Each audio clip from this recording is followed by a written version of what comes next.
Okay, let's dive into this. It's really striking how quickly the whole narrative around someone like Elon Musk can just flip.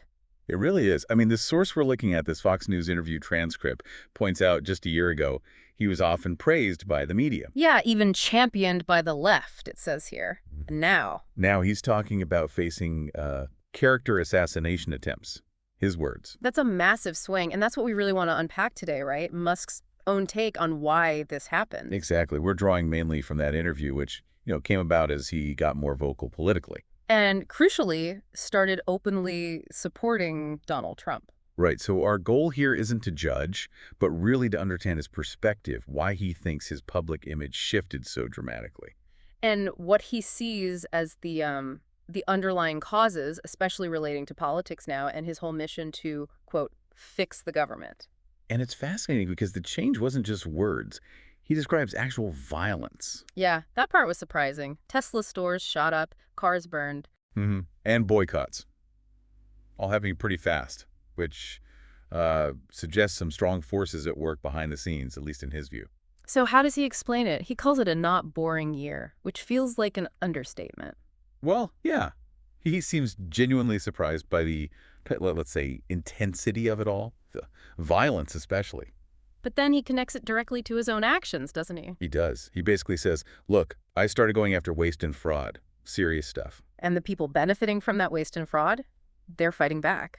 That's his argument. He says there are billions of dollars involved, and the people getting that money, they're retaliating. He uses some strong language, too. Calls them an unsavory group. Yeah, involved in illegal things.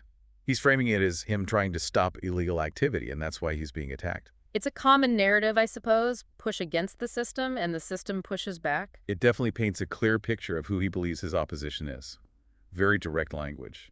Okay, so that mindset, that framing, how does it connect to his support for Donald Trump? Because that's a big piece of this. It connects directly. He's very blunt about it. He says it was essential for President Trump to win. Essential for what? For America's greatness, he says, to reach greater heights. He lays out his reasons pretty clearly. Like border security, I imagine. That's a big one. Yeah. Border security, making cities safer, and what he calls sensible spending. Standard conservative points, perhaps. But he goes further than that, doesn't he? There's this accusation about Democrats. Ah, yes. This is a very significant claim.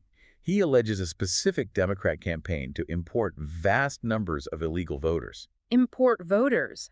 How? The idea, as he presents it, is bringing people in, getting them naturalized quickly, specifically to create a permanent Democratic majority. Yeah. A one-party state, he calls it. Wow, that's a huge accusation. Is he saying it's just a suspicion, or? No, he presents it as fact. He says if you research it, it becomes clearer and clearer. So he sees the current administration, the Biden administration, as, quote, highly effective at ushering in millions of illegal immigrants with exactly that political goal in mind, to secure votes. and he connects this to swing states. Yeah. He points out how narrow the margins can be. His argument is that if you add, say, several million new voters who are likely to vote Democrat, you could flip those swing states permanently. Okay, it's important we state here that's a very specific and frankly contentious claim about voter importation and intent. There's a lot of debate around those numbers and motivations. Absolutely. It's a major point of disagreement in politics right now. Right. And the evidence for a coordinated campaign, like he describes, is, well, heavily disputed. But that is his stated perspective. Understood. So let's shift gears slightly. The Twitter acquisition, now X, that seems like a pivotal moment in his telling. Definitely. He talks about having an uneasy feeling starting maybe 3 years before the purchase. Uneasy about what? About censorship. Increasing censorship on the platform. He felt it personally, he says. Because he was such a huge user. Exactly. He mentions having the most interacted with account before he bought it.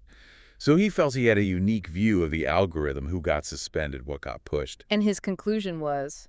That Twitter was being run with a very far left basis. That's his perception. So buying it wasn't just a biz new for him. Not according to him. He describes it as a direct response to that feeling, that censorship wall closing in. He wanted to make it a bastion of free speech. And what did that mean in practice? Changing the rules? He talks about stopping suspensions based on political views, particularly reinstating accounts on the right that have been banned. The idea being let everyone speak. Pretty much. Let the marketplace of ideas win, as he puts it.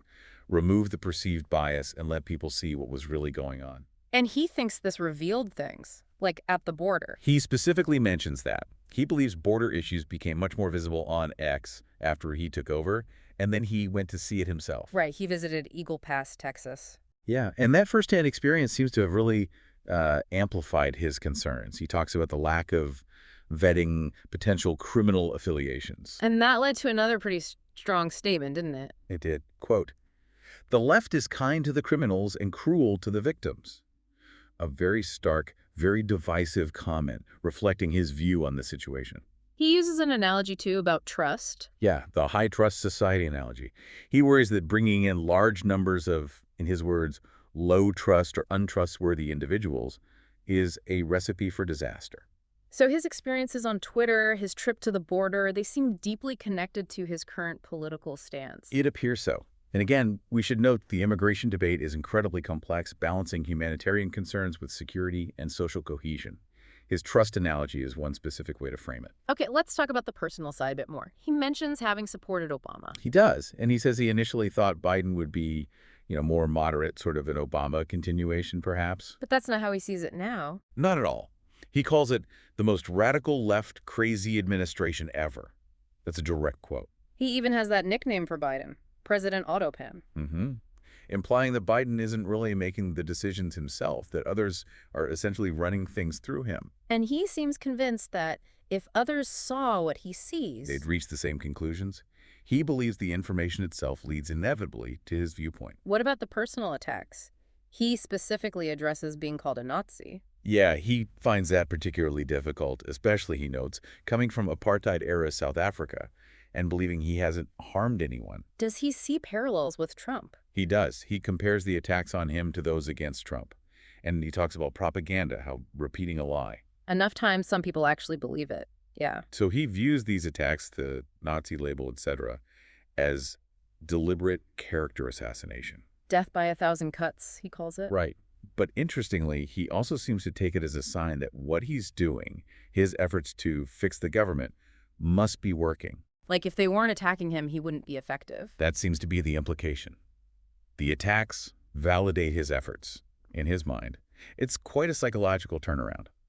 So finally, let's touch on his current relationship with Trump and his actual involvement now. He calls Trump a friend. Yes, considers him a friend.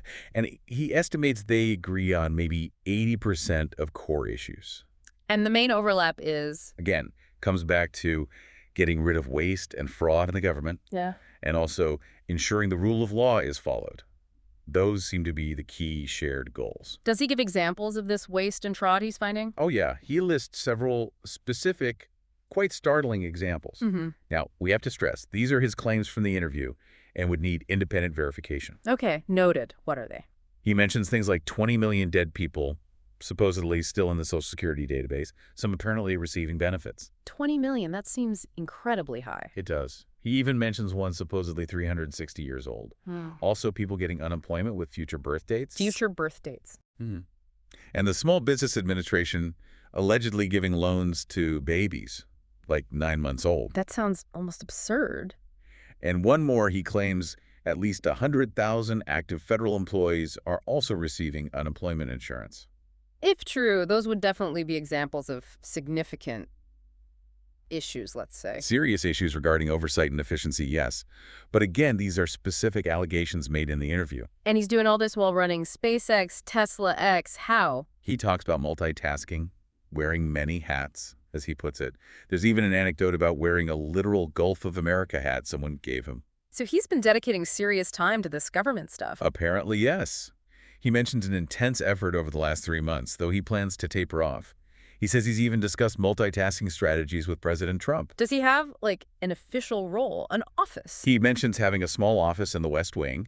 He prefers interacting directly, not having a huge corporate-style office there. And he apparently slept on a couch when he first got to D.C.? Yeah, that anecdote's in there. Sleeping on a couch in his office initially. It paints a picture of, well, intense commitment, whatever you think of the goals. Okay, so wrapping this up. We've looked at Musk's view on his changed image, his belief it's due to fighting waste and fraud.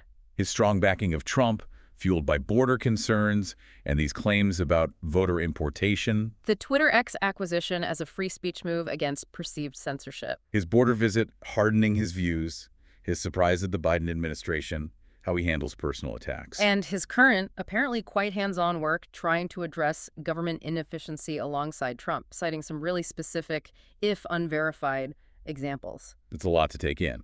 And it leaves us, and you, with a pretty significant question to ponder. Which is? Well, when you see someone like Musk, a major tech leader, getting this deeply involved in politics, taking strong partisan stances, actively trying to influence outcomes, does this signal a new era?